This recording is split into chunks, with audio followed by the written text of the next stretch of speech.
Sit back and relax. It's time for peanuts, popcorn, and crackerjacks. Hey, how's it going? I'm your host, Jeff Santo. I'm a filmmaker and the son of a Hall of Fame baseball player. My father, Ron Santo, played third base for the Chicago Cubs from 1960 to 1973 and one season for the White Sox in '74. He was a 9-time All-Star and won 5 Gold Gloves. And he did all that while playing his whole career with type 1 diabetes. I did a documentary about his battle with the disease throughout his life and baseball career called This Old Cub. His story is an extraordinary one. This podcast is about talking baseball, filmmaking, movies, plays, books, the business of both entertainment and baseball, and what it was like for me and my brother to grow up in the clubhouse at Wrigley Field in the 60s and early 70s. And I'm going to have some great guests on from both worlds, along with our Crackerjack surprise to close it out. So stay right there. And now a word from our sponsor. Site 123 is a fast, easy, free, and no-code website builder that lets users build a website without requiring prior design and coding experience. We use it and can attest to it. Check out peanutspopcornandcrackerjacks.com. Click on the links tab. Site 123. It's as easy as 123. Hey everyone, I'm very honored to have this man as my first guest. His story is the American dream personified. A first-generation Italian-American, a city boy from Chicago, made his mark in theater, won a Tony for Glengarry Glen Ross. He's given over 50 years of himself to the entertainment business and still going strong. You probably know him from Criminal Minds. He's a 5-star gentleman and someone I have admired ever since I was fortunate to connect with him some 30 years ago. Joe Mantegna, thanks for being here with me, man. My pleasure, Jeff. Are you kidding me? Oh, man. My pleasure. You know, there's so many things that your background with my dad, you guys have so many similar backgrounds and paths forward. I mean, you know, you're city boys, immigrant parents, and you guys always knew who you were going to become. It was like from the beginning, it seems like, you know, my dad knew he was going to be a ball player. And it seems like that way for you too. You guys didn't grow up with much, but you had this certain character and fortitude that just took you to so many places. And I was just wondering, like, how did you find that sweet spot in yourself so early in life? Well, first of all, thank you for the kind words, Jeff. And I mean, to compare me to your dad is one of the highest compliments anybody could get. But I would say this. I think part of it is not having the ability to have a plan B. In other words, sometimes the older I get, the more I realize that sometimes part of the key to perhaps getting somewhere in your life or having some degree of success, whether it be in whatever area it is, a field, whether it's in life and love and all these things, part of it is the sparsity of options kind of helps you focus in the sense that, okay, I don't really have like a lot of paths in front of me that seem likely. So I kind of have to, if I find something, I'm going to latch on to it. I mean, it was, you know, I grew up on the west side of Chicago. My father was pretty much disabled his whole life. My mother wrapped packages at Sears Roebuck. And believe me, I'm not trying to say like we had this squalid kind of living that I grew up in a ghetto and all that. And it wasn't like that at all. You know, I felt like this is where everybody kind of lived. It was all fine. Never lived in the first house I ever lived in was the first one I bought, you know. So I was always used to, you know, living in apartments and, you know, but we got by. It was a good life. It was just fine. You know, went to public school, all those things. But in terms of what I was going to do with my life, I mean, I really didn't give it much thought until I was in high school. And then I got exposed to the theater department. And it was just all of a sudden this little flame in me when I tried out for this play that I didn't even get cast in, but it just did something where I went, oh my God, I want to do this. I want to do this. And so, and growing up as I was, and at this point I was in Cicero, Illinois, on the west, you know, a little suburb to the west side. Right. I used to make the joke that when you grow up in Cicero, you either grow up to be a cop or you grow up to be the guys that the cops are chasing, you know. Right. Those are your two main options in life. But it was actually a fine high school, Morton East High School, Morton Junior College. I didn't have enough money to go to regular college, so I mean, I stayed at the school, went to junior college there.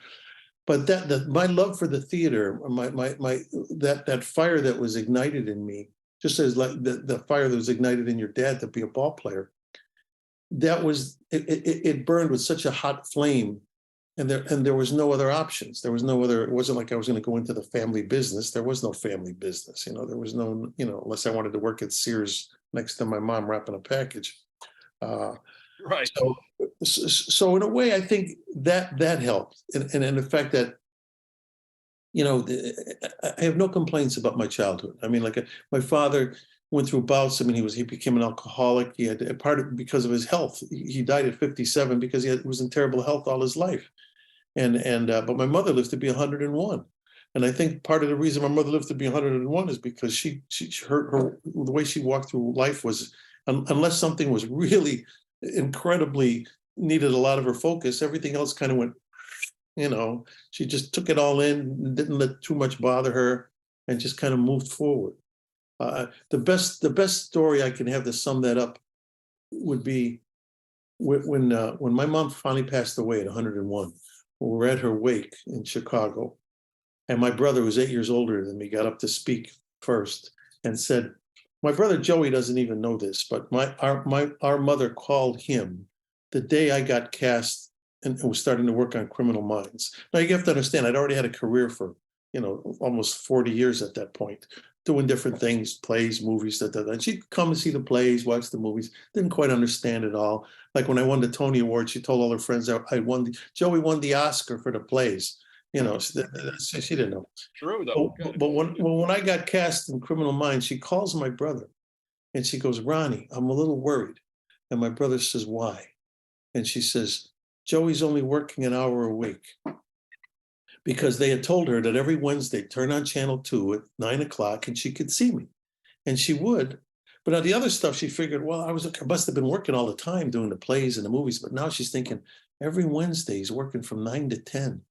Things aren't going so well. Things have really gone downhill. Maybe I should send him $10, And my brother's telling her, no, it's okay.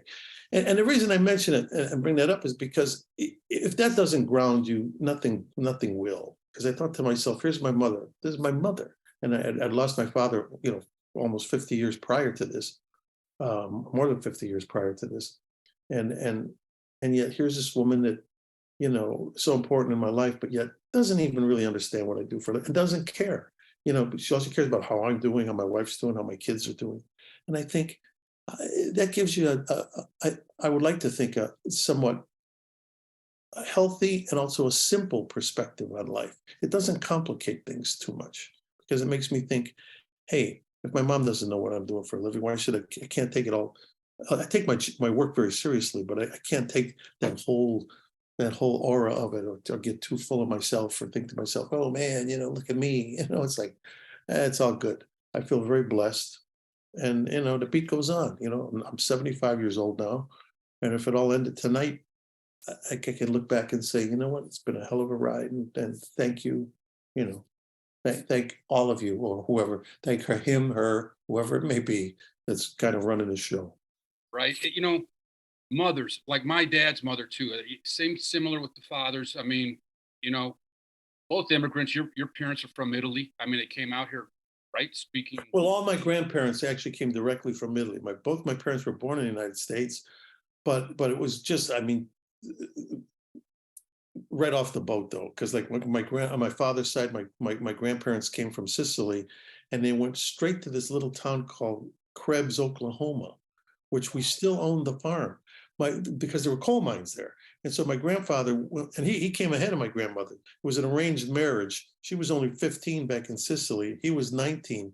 He comes over to America, goes to this little town called Krebs, Oklahoma, because they must have told people in this little town in Sicily, hey, if you go to this town, you can work in the coal mines and work long enough, you can buy land. And I've been to the town in Sicily where my grandfather was from. And the only thing you can grow there is old, because it's at the top of a mountain, it's all rock. And yet the idea of having farmland. So that's what happened. Like I think it was around 1909. He came over, went to Krebs, And if you go there today, and I've been there, there's a sign that says Krebs, Oklahoma's Little Italy. It's this tiny little town, but it was settled by all these Sicilian immigrants who went to work in the coal mines, including my grandfather. He worked there for 5 years in the coal mines, saved $100 a year, and then for $500 bought this 50-acre farm from the Native Americans. Oklahoma wasn't even a state yet.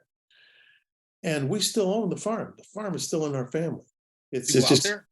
Yeah, I've been out there. I did an episode. I do this on the Outdoor Channel, which is made called Gun Stories, where we trace historical firearms. We did one whole episode called Guns of the Immigrants. And we actually went to the farm. We shot my grandfather's shotgun, which one of my cousins inherited, he's got it. But the house is all rubble now. It got hit by a tornado many years ago. And the next door neighbors are still there, the Randazzos. That was my grandfather's best friend. The heirs to that family, they're all still there. And so there's all these Sicilian families that still own the property, all in that area. And so the house, you can see, was made with railroad ties and wood and, all this. He built it himself. So, I mean, that's my heritage, and then he sent for my grandmother, now she was 15 back in Sicily. Now she was almost 20. He sends her, he says, yeah, I've got a farm now. You can come. And she comes over. And that's how that started. And my mother's side was very similar, but it was all in Chicago. And the only reason we immigrated to Chicago was my grandfather died on the farm, got an appendicitis attack. All the kids were little, including my dad. It was like 6, 7 kids. My grandmother couldn't run the farm by herself, but it was all paid for. Like I said, bought it from the Native Americans years ago. She picked up the whole family, moved to Chicago because she had family there. But we always knew that we had this farm that was there in Oklahoma, and it's still there. And now all the heirs, we all own a little piece of it, and it's just laying fallow. I mean, we let the Randazzos, they use it to graze their animals on and stuff like that. Wow. I mean, someday we'll have to deal with it, but it's one of those great immigrant kind of stories, and so you come from roots like that, and it's interesting. Grounded. You're grounded, yeah, you're grounded. And my dad was grounded that way too. I mean, his dad left him when he was 8 years old. And he had a mom, that loved him, and his sister really helped him a lot, his older sister. And they didn't, they lived in a duplex. And it was fortunate that he lived right down the block from the minor league ballpark for the Seattle Rangers, And he started working there like when he was 9 years old. Wow. So he dove into baseball so early, and then worked there all the way till he was 18 and became the clubhouse boy, so it's just amazing. And his mom, like your mom, when he got to the bigs, she called up and said, Ron, there's another Santo in the big leagues called E. Santo, and he's like, Mom, I made an error. It's me, so similar kind of stuff. She had so much love, though. It's like that love, I think, really pushed him forward with his mom and his older sister. Were so supportive, because my dad, like you, city guys can go either way, Right. Just and I had many friends. I mean, I've had one of my closest friends in the world actually killed by the police, because he got on the wrong path, early on, and then that was that, But so and then I had other good friends who became policemen. You know what I mean? Right. So, I mean, I had both sides of the street and everything in between. But that was life in the big city. And for you, like my father, you had acting to really kind of, put your hands around, and something that you felt like was in you, right? It became right. part of you. Right. And I remember you telling me the story. You met my dad in 1969, right? Yes. What was that like? Well, that was unbelievable. I was doing the play Hair. That was my first professional job. I finally got cast in something, where I had been in a band. I was taking classes at the Goodman School of Drama in Chicago. I took a government loan just to pay the tuition because my parents had no money.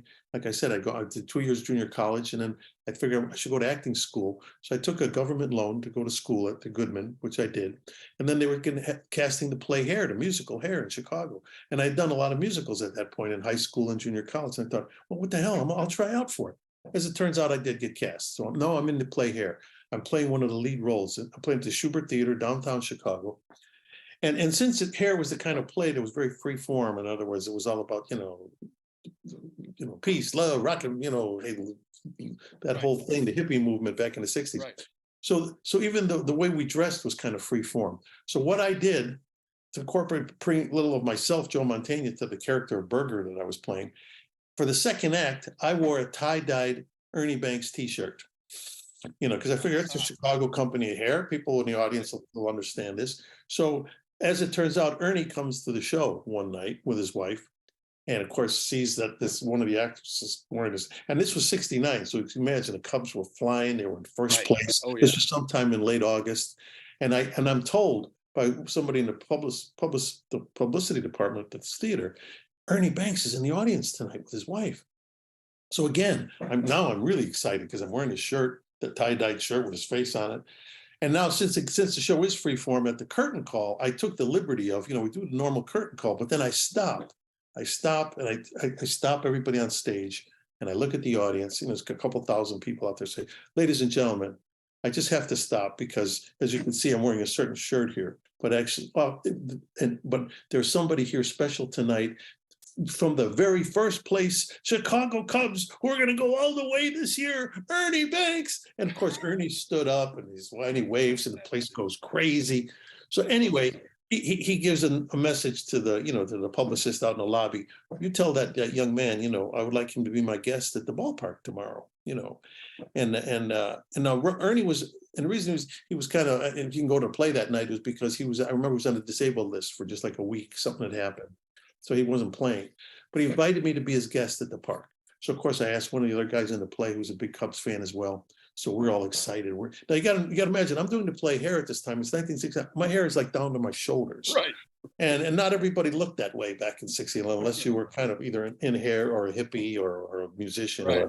So now I show up at Wrigley Field like looking like this. And all I want to do is like, I'm thinking, I can't believe it. I've actually met Ernie Banks. And now if I'm lucky, I'm going to meet my Italian baseball hero, Ron Santo, third baseman of the Cubs, So Ernie has us meet him on the field where he talks us and finally, I'm waiting to see where the rest of the players are. Finally, all the players start coming and they start filling up into the dugout. So he takes us in the dugout and all the players are getting ready to go out in the field, do a little whatever infield, throwing the ball around. And I remember that finally I see it's Santo. And they come down the line, I'm saying hi to, it was Kessinger, Becker, hi, nice to meet you. They're all looking at me like, yeah, this isn't Ernie's like, this is Joe Mantegna from the Careful Hair. And finally your dad comes by and I'll never forget it. I see him and he looks like, it looks like he jumped off the front of a Wheaties box, you know what I mean? Because he just was the image of like, wow, and I'm thinking, and he's Italian and it's Santo, and just the way he plays, just like how I love that. And so I couldn't even think of what to say. So I said to him, I said, Ron, I said, hit a homer for us today out there, would you? And he goes, I'll do my best, son. I mean, and I thought to myself, wow. I mean, I turned into like an 8-year-old again. I mean, because I'm here, I think I was like 21 years old at the time. Right. And he's only a few years older than I am at that point. No, you're a contemporary. He's yeah, we're pretty close to contemporary. But he says, I'll do my best, son. And he said it with that. And I thought to myself, oh, I mean, again, it was like, this is like something you see in a commercial, like in a Wheaties box, but that I'm really only 5 years old. And that this guy is, this superhero. And that's how I first met your dad. Oh, and that was the beginning of a relationship that, as you know, I mean, many times I'd go up.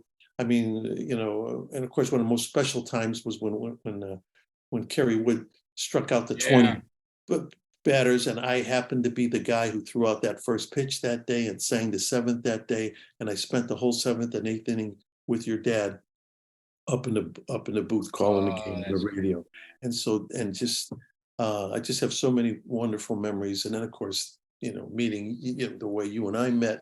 It was all meant to be, Jeff. All meant to be. That story. That only close friends of mine know this, but you were doing the Bleacher Bums. That you started that in '77, right? 1977, correct. Did you put a version of it on is it the late '80s, mid '80s? The televised version you're talking about? No, the play version. You guys put Yeah, we did it again. Yeah, the play opened originally. It was this idea I'd had to do a play about the people in the bleachers, and I was with the Organic Theater at the time. I brought the whole cast down to the ballpark and said, "This is where I sit in the bleachers. Don't tell me. Don't you think this is a play? What's going on here?" Totally. So anyway, so that we started to play in '77. It became a very successful play. We brought it back. Then I directed a version of it, I think in '88. 88, because I wasn't in that when I directed it. I had Dennis Farina in it. I had George Wendt in it. Right. Jack Wallace. I had a couple guys from the original cast, Patrick Williams. Anyway, at the Organic Theater, and I think that was in '88. 88, because my dad actually called me up because I was working at the Board of Trade. I mean, I was struggling, like baseball ended for me. So I was in that place, like, what am I going to do with my life? My life was baseball. I didn't really prepare for much, but I always loved the arts. Like when I was a kid, I was in plays throughout grade school, and I was elite. I was just something I was attracted to. Then it kind of went away. And I remember my dad saying, and he knew I was kind of like vacillating between like, what's going on? What am I going to do? It's like, hey, listen, Joe Mantegna is putting up his bleacher bum play at the Organic. And he goes, go over there, see if, might be a part. I'm like thinking, God, maybe I will. And I did. I went over there, and I never told you about this because it was kind of like I was in that stage of like, not knowing where I'm going. Sure. So I go, and one of your producers put me up there, and he gave me the audition. I did an audition for the blind person, right? And probably one of the, like I started pretending I was blind, and it's like I've got no training. I just. Right. And so it didn't work out, obviously. And I kind of felt a little embarrassed when I left. And I was just thinking, like, Dad, how you just sent me to the big leagues? I mean, seriously. I mean, this is Joe Mantegna. So then after that, I was feeling like, maybe it's not the acting, it's the storytelling I want to get involved in, and I really started researching and doing my, really studying the craft. And that's where I said, I growing up in the clubhouse, I always felt like I was observing so many great things. I kind of was born into a unique story. And then when that story ended, I kind of like searched for that story. I kind of been searching for that story my whole life. But anyway, I write this play called A Rough and a Diamond that I put up in Scottsdale. It was a decent play. I got to a place where I was getting better. And I remember I'm like, I'm going to send this play to Joe Mantegna. And I got your address. I wrote you a letter. I sent you the play. It's a shot in the dark. I don't know. I'll probably never hear from you. And then I got a handwritten letter from you. I was like, I couldn't believe it, Joe. I was like, oh my God, he just told me I'm a good writer. It was the thing that I think probably the biggest plot point in my life ever as an adult, to say, maybe you can jump into this world. I don't know where it's going to take you, but Joe Mantegna said, you did a good job here. And then from there, you took me to, you said basically, hey, Joe, I called you up, we talked, and you said, I like your play. We could put it on at the Cannon Theater. You got to come out to LA though, if you want to get into this business. And I jumped, and I don't know if I would have jumped. And not saying that the jump is easy, because it's still difficult. No, of course, right? of course. No, right? But you were the first person, and really only person, to say, I think you got something here. And we took that play, you put it on the Cannon. Dennis Franz was in it, and then we did a radio broadcast for it, a national broadcast that now is on Audible. That Steve Turkles introduces, That's and it's all because you responded to me, man. I mean, yeah, but Jeff, as you may remember, as I told you when I read it, and I told you this, I said, because I remember distinctly saying, when we finally talked, I said, I got to tell you. I said, I initially was attracted to this because you said, hey, I'm Ron Santo's son. I've decided to write this play. If you'd be interested in reading, of course I'm going to give it a read. But then I told you, I said, I'll get involved with this play, and it's got nothing to do with the fact that you're Ron Santo's son. You know what I mean? I said, this is a good play. This is really worth doing. You've got something here, and so you're. The fact that your father is one of my heroes, that's just icing on the cake. But it's all about the cake, and that's the truth. Because at the end of the day, those kinds of associations are fun and great and interesting, but it's at the end of the day, you gotta, you got to go big or go home. You know what I mean? Right. And you were able to do that, and that's what's important. And I think it all started by me being embarrassed going into that audition, right? I mean, I don't think you ever heard that I walked in that door. I don't know. No, I don't. Did, But let me tell you though, just so you know, and I don't know if you knew this, there were two other guys that auditioned for the play for me at that time in 1988, and I didn't cast them because they were too young. They had talent, but I could tell they're just not going to fit in. And they came together to audition. It was John Cusack and Jeremy Piven. Oh my God. Because they were best friends, Right. And they came together, and they had, I guess they had knew about the play. Maybe they had saw the original back in, probably not, because they would have been, maybe 10 years old when we did it in 77. No, even younger than that. Whatever it is, they must have heard it was a play about the Cubs, and so they came and auditioned. And I remember they were both about 18, maybe 19, and it was just there was no parts for them.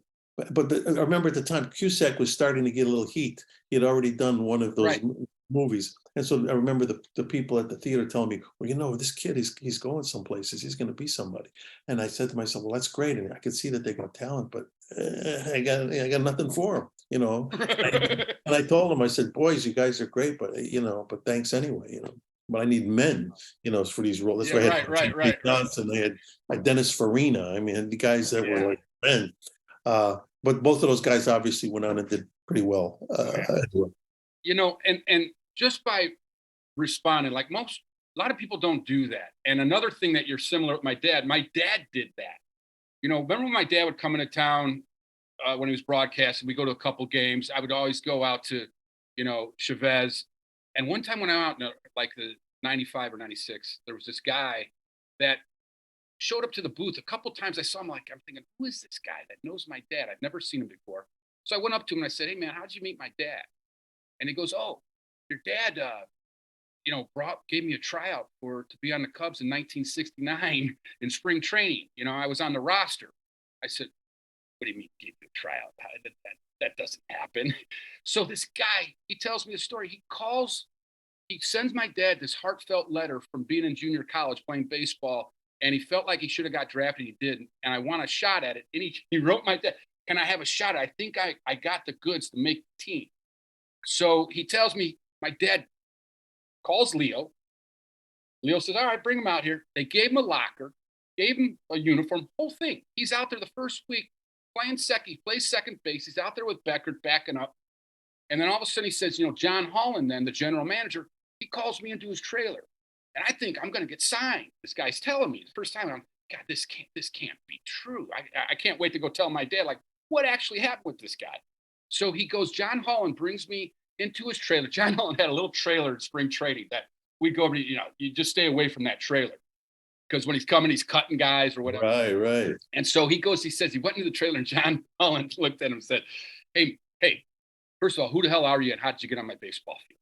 Right.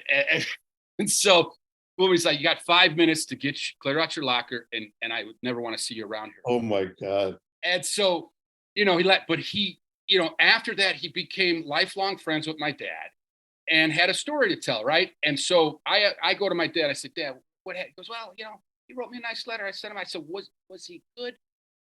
He goes, because you can't send a tape about how you're hitting back then, right? So exactly. I sent you a script so you could read that and go, "Oh, I could tell the guy." If exactly. And so he goes, "Wasn't that good?" All field, no hit. Yeah. He goes, "But you know what?" I said, "What you got?" We liked him. He came to Mag's Ham Bun with us. We hung out with him. We liked him. He was a good guy. So, but just think about that. Guys like you and my dad who just accept a letter. I know my dad a little off on that. He didn't get to see but that's the kind of characters you guys were. I mean, you didn't just say, "Oh, I'm here now and I'm not going to look at someone who's down there trying to make a leap somewhere." And you guys you never know, Jeff. You never know, because it takes a certain moxie and a certain kind of courage and will and drive to even reach out like that. Right. A lot of people do it and they can't back it up. But if you've got it and you feel in your heart that maybe I really do Like that guy, even that guy felt he had it, He even did, if he he didn't did, have he it, did. he felt he had it. He And did. you, the point is, you did this. You wrote this play. You had it. You got it produced. You took it. And at the time, you were a bartender, weren't you, in Scottsdale at the time? Yeah. So I mean, Yeah. here you are, this bartender in Scottsdale who had written, and it don't matter that your dad was Ron Santo. It's got nothing that doesn't translate to you being a good playwright. You know what I mean? Doesn't necessarily. I could understand it if you said, "Yeah, I'm a decent third baseman," because then it makes sense. I said, "Yeah, your dad may have coached you, and you've developed that skill, and it's in your blood." Right. But the fact that you're a good playwright, that you have that talent, that's a whole other ballgame. To coin a phrase, and Right. so, but the fact that you did that and actually took it to that level and got it produced and done, and then I tell, even when I talk to you, and even to this day, you're one of the people. If people ask me, name me 5 people in your life that you feel have the most kind of drive, ambition, fortitude, won't let something stop them, who would they be? You'd be on that list, Jeff. You really would. And it's because you are the son of your father. You know what I mean? You write the way he played baseball. You know what I mean? And so that's well, it's the truth. It's the honest to God truth. And that's why over these many years, I still feel exactly the same way about you from the first day I met you. I mean, you're one of those special people in my life. And It means so much to me, Joe. And the older I've gotten now, and to look back at your path, and you go, you can't make sense of it sometimes when you're in it. I mean, guys like you and my dad can, right? I mean, I think that's a different kind of trajectory. And I just felt like, that was something that just it filled my soul. No matter if I was going to fail a bunch of times after that, and I did, in certain places, just doing this business, right? It's tough. sure. But I never lost it. And now at 59, I look back and I go, those little stories, like that little story of you write me back, and then it picks up. We put the play on, and then the radio. It's just those stories. Just it's life is a bunch of those stories put together on top of each other that keep moving. And I feel like the older you get, you start to understand that those stories start to make sense. And if you're honest, you can really look at it and go, okay, I get where the lows were, and I get where the highs were, and now I kind of want to be right here, Yeah. Yeah. That's life, and I think that's why I got into storytelling. I was born into a story, and it never left, and so Exactly. I thank you so much, man, on that part, because like I said, it filled me up. This moment was brought to you by SantoFilms.com, the place to buy This Old Cub DVDs, posters, and some real cool t-shirts. So, that's SantoFilms.com. Check it out. Crackerjack.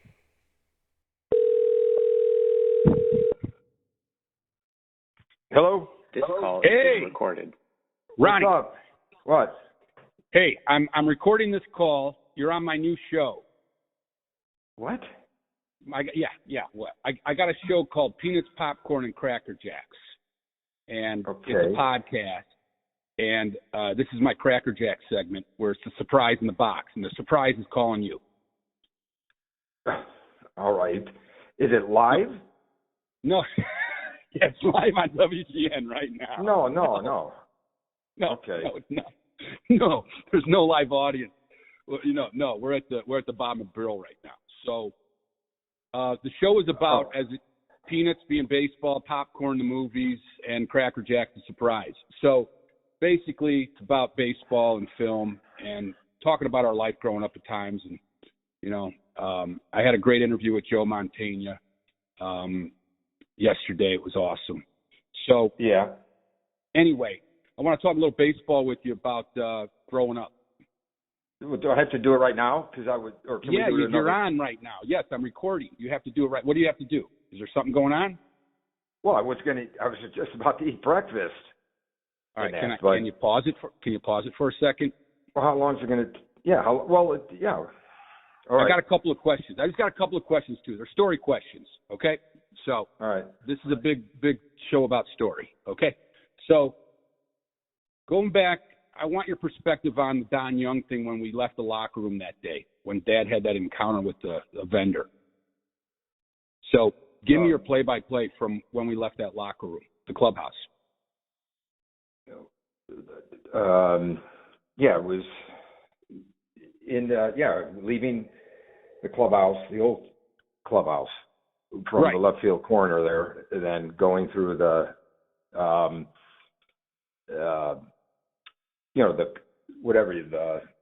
The concession area. Yeah, the concession area, concourse or whatever.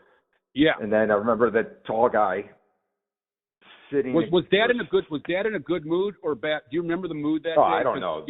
Yeah, I don't remember. I just remember, you and me walking on either side.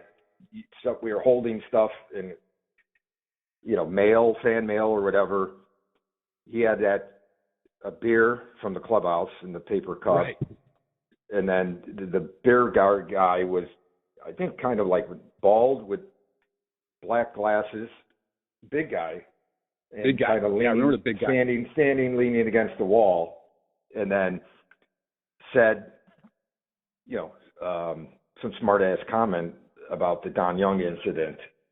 And I just remember, like I said, holding one of us, he gave the beer, or I don't know if he dropped it, or I think he handed it, and then just went over and, put the guy up against, he was against the wall anyways. And then, the guy, I don't think the guy expected him to come and react like that. And I just remember putting him against the wall, saying something, and then two cops who might have been following us. Yeah. And they obviously, ran towards Dad and was pulling him off while he was, yelling profanity or whatever at the guy. That's what I remember. Do you remember, like, when we were going up there, like, well, obviously I reacted much different than you. You were panicking or telling getting upset telling him to or stop. whatever. Dad, stop. Yeah. Yeah, something like that. And what were you saying? I don't know. I don't remember. Oh, I remember. You were like, hit him, Dad. Hit him. Oh, really? Oh, yeah. Oh, yeah. Yeah. Yeah. Yeah. We had two different reactions. Probably. Yeah. Yeah, I could You seen more of that, type of reaction in me, and that was our personality difference then. Yeah. Well, you were right because first of all, you're 2.5 years older than me, so you're taking in more stuff then. So you're feeling Dad kind of, what's going on at that time. I'm kind of more of just like going with the flow. And so, yeah, that surprised the hell out of me because it was basically the concourse was empty. We leave after the game and sometimes we walk. Pretty empty. Yeah. Right. I mean, it was usually by that time when we leave and we head for the administration door, right? Sometimes we go out the left field gate there, the north gate. But we were walking through the concourse. At that time, it was pretty much just people cleaning up, right? In that. So it's a couple hours after the game. Yeah, in that. Yeah, and then I remember that like when the guy said something, it was like a shock because Dad just stopped. It was just like, Santo, you whatever, you suck, putting down the rookie or whatever he said that made Dad just like stop in his tracks, right? Yeah. Oh yeah. And then went right. And then went right at him, which I think surprised the guy himself. Right. A lot of people think they can get away with it or whatever, but and then I do remember. I don't know if there was legal issues after or something. I do believe for some reason I think Dad had to go to court for something like that. Right. And the guy tried to sue him. And had to go to the court for it, something like that. But I guess the judge ended up throwing the case out because there was really no, there was clear evidence. It was just his word against Dad's, and I guess, and again at that time too, back in those days, especially in Chicago, with Dad's name, and again, the guy was surprisingly, he's bigger than Dad too. Oh, I remember 6'6", he was huge. Yeah, he was a big guy. And so I think that I remember Dad saying something like they, pretty much, was a foregone conclusion that there was not going to be any charges pressed. The guy was just, had no shot. Yeah. And then they just threw the case out. Yeah, I think they looked and saw the guy being 6'6" and like, well, hey man, you're popping off, So yeah, and he was trying obviously to get something more from it, being a jerk. But that time that was going on with Don Young after the Don Young game, I mean, you being older, I know I got scared of all the, what was going on with the nightmares and everything, being kidnapped and all that kind of stuff. But do you remember how that kind of escalated? Did you feel it at your age? No, because I don't really. I mean, I remember that death threats, but I don't think that came right after the Don Young thing. Well, it came out. Yeah, it started coming out. I feel those were separate. For somehow I thought they were separate. I didn't put them in the same. At least that's a long time ago. I don't. Right. Didn't correlate them in the same timeline. To me, those are two different, right. timelines. But no, I don't remember the whole. Again, we're only that's 8-9 years old, so I don't really. Yeah, it became obviously more of a story when we got older. Yeah, just because people, always brought it up. In that stuff, but at the very time, I don't. It all blends in, to whatever. So, what did you remember from that season the best? Like, what did you remember most of that season? The bleacher bums. Yeah, for right. Sure. Yeah, the bleacher bums. Totally, the bleacher bums, and then the Cub fans, all the hype.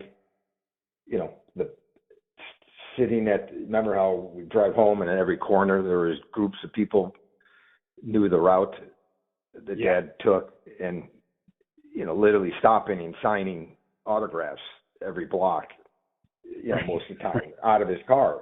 That I do. Right. Yeah, that's what I remember the most. The bleacher bums and that stuff. The record they made, Pennant Fever, the bumper stickers, Cub Power, all that stuff, for sure. Yeah. Crazy. I remember. It was crazy. Yeah. Do you remember when he would stop sometimes at that bar and leave us in the car? What, Bernie's? What he stopped at? Well, he had like a place that he would go and get a beer and come back out. I just remember like coming back out, stopping at a place and going in. Really? I don't. Yeah, that I don't. Well, all the places he stopped, it was right. It was close to Wrigley. It was like a little tavern. A couple times he really? did it. Yeah. Oh, okay. Yeah. That I don't remember. And what about the bleacher bums? What? When the bleacher bums would throw money on the field, we'd go out there and collect the coins. Yeah, but I found out, Mike Murphy, who was on the, back home. Right. On the score for many years, the radio guy. Right. He was a bleacher bum. He was an authentic original bleacher bum. Yeah, he was one of the original bleacher bums. Yeah. And I always see him now and then with Vuk. When Vuk a lot of times will take a bunch of guys out, dinner and stuff like that. And then actually most recently was last year out here. Vuk was in town in November and invited, and I think, Murphy was in for a week visiting and stuff like that. We all went to an Italian restaurant, but I remember Mike, every time I see Mike, he's a huge fan of the Dad and obviously the Cubs. Great guy. But he said the reason they threw out money was to the opposite, was to the visiting team that was there, telling them that they're only worth, whatever they had. What I'm saying? You're only worth a handful of change. Nickels, you dime. Yeah. Yeah, and that's what they did. And that's why they threw money out, which, was during the, BP and stuff like that, when a lot of the guys were shagging balls from the other team. So because I always wondered, why that was. Right. And we went out there and scavenged. Would fill up those Falstaff cups, remember, that they had that Yosh had in the locker room for beer? Right. Yeah, we take those and fill them up with the change. Yeah. And that was on there. Yeah. Exactly. Crazy time. And then we'd watch, like, towards the end of the game, we'd always kind of walk out of that door and left to the locker room door there. Watch the last couple outs of the game. Yeah. And that. And then, obviously, then when the game was over, go out on the field while those guys were getting showered or whatever. So, and our routine of, like, when we got there in the morning, I mean, obviously we'd go out and do that routine where we take the ball, and when they had the net that went all the way up to the booth that would roll down, the ball would roll down. That was cool. We'd go out there with no one in the park and we'd throw it up. One guy would turn or whatever and throw the ball up, turn around, see where it's coming down, and you got to catch it before it, hits the ground. Yeah. Yeah. That was that was fun because it would either hit that lip and pop up. Right. Remember how it?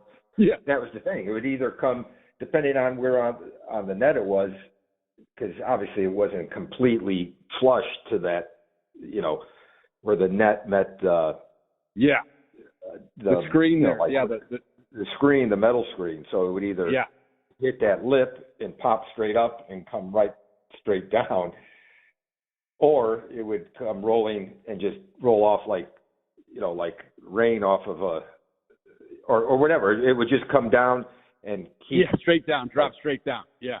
No, straight down was when it hit the lip, because it would pop straight up and go right. So you'd have to run towards the backstop to try and catch it.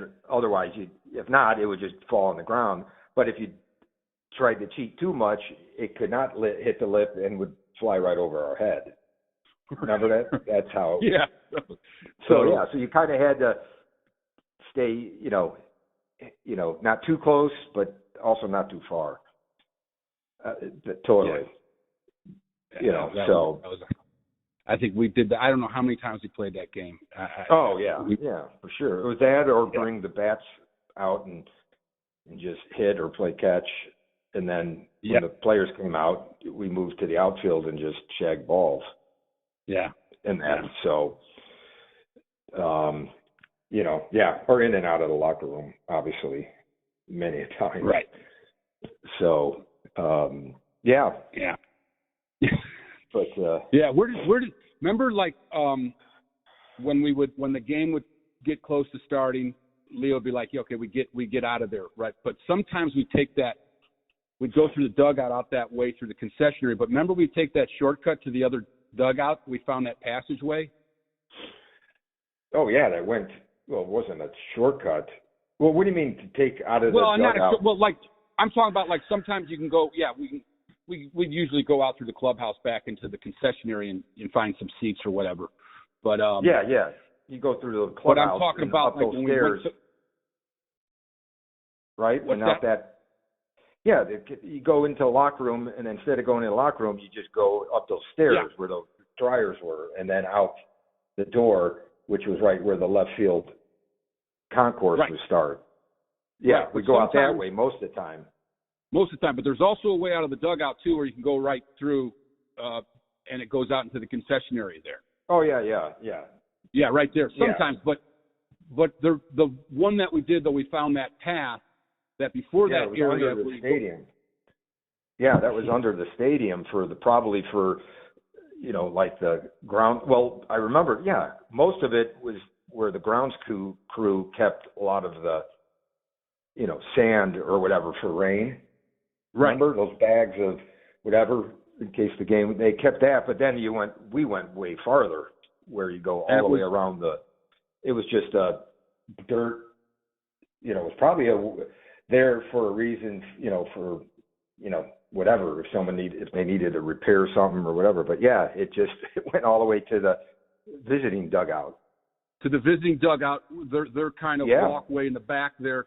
And it was kind of like, how high do you think that was? I mean, we were down low. Like, we were like soldiers, going through the dirt there. Well, I think on our hands and knees, I don't. Well, didn't we get on our obviously knees? we were little. Obviously we were little. So how high was it more of? I think it was enough to where an adult would have to bend over to walk all the way through there. Because I don't remember crawling like an Army guy. I just remember kind of like, I remember it's dark, very dark, and then kind of like hunching over. That yeah, type of I thing. thought I crawled a couple times because when we got closer to the dugout, we wanted to be quiet. When we came upon the visiting team, that was they're smoking cigarettes. Back there, exactly. Yeah. So, and it was a little higher. It was more of a then when we got out of there, it was a kind of a 4-foot drop that we had to like kind of like getting over a fence and then and then hopping down. Right. You know what I mean? Right. It was like that. So, whereas on the Cub side, you could just start from walking. You could walk because, again, like I said, that area was more. That's where all the grounds crew guys kept all the sand for the rain. Yeah, there was a couple of pieces of equipment too that was back. That was back there, and then the umpires and room the umpires room back there too, or before and then you started. Yeah, and I remember too that when we got closer to the visit, you're right. The terrain changed. That's what I remember. And so tell about. I love when you say like when we get there, like when we surprise some of the players, and we pop up and they look at us like, who the hell are these kids? Yeah, where'd they come from? Exactly. Oh yeah, totally. But when you think of that, they would just they really didn't like. Wasn't like they probably assumed we had to be. Well, we normally had Cub hats on, so and again they probably had seen us earlier in the day running around. But it could be unless they weren't. But it wasn't like they. We're like thinking that we're just two people from, the stands. Two kids lost, underneath. Yeah, I don't think they ever. I don't think they, I don't think they did that, or we might have said something right away who we were. So. Right. And then we just kind of come down, and then we're gonna go back on the field and walk through their dugout and get back on the field. Yep. So, that's what we did. Yeah. Oh, exactly. Yeah, we explored a lot of areas around Wrigley, man. Oh, for sure. That was cool. Yeah, definitely. That was cool. Well, go back to your breakfast. All right. Thanks for taking this first Crackerjack call. Appreciate it, Ronnie. No happy problem. Easter. What are you doing for Easter tonight? Well, we're just going to Linda's. Okay. So, just going to Linda's for the ham. And that's yeah. All right. Yeah, she got a new dog. The little puppy there. So we'll get to see him. So tell everyone hello. So I will. Yeah, for sure. All right. I'll talk to you later. What are you guys doing? We're just hanging out. Yeah, we're just going to hang out. Not much. All right. We'll call you guys. Okay. All right, Ronnie. Thanks. All right. All right. See you. Bye. Bye. Well, that was our Crackerjack segment. That was fun talking to him. Boy, a lot of memories. Anyway, that's it for show number 1. We are going to have part 2 playing for Joe Mantegna. Part 2 will play on show 2. And that interview was phenomenal with Joe. So hope you guys enjoyed it. See you later.